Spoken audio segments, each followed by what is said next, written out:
Honestly, there are moments when I stop and ask myself a simple question. How much does a person really need to be happy? And I keep coming back to the same conclusion.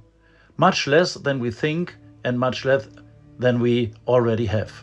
Of course, I say that as someone living in Western Europe, where I have more than enough for my daily needs.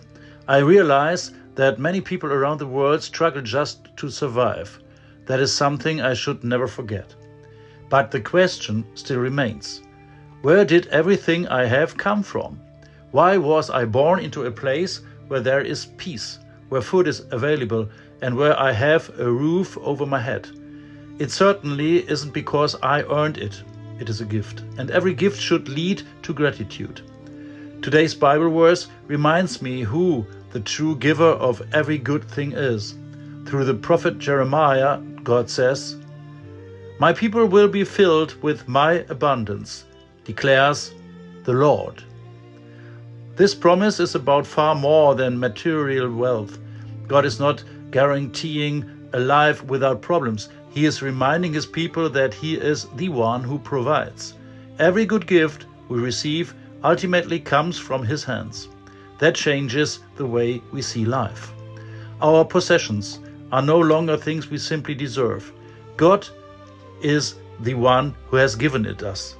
Good health is not something we can demand. Friendship are not accidents.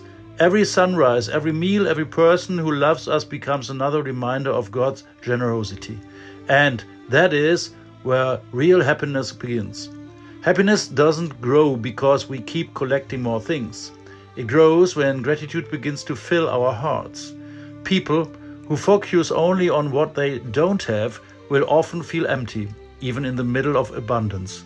But those who recognize how richly God has already blessed them discover a deep contentment that no amount of money can buy.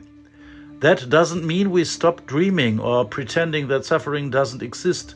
It simply means that our hearts are no longer controlled by what is missing, but by what God has already given. So today I want to remind myself of one simple truth. Everything I am, everything I have, and everything that makes my life rich is ultimately an expression of God's grace.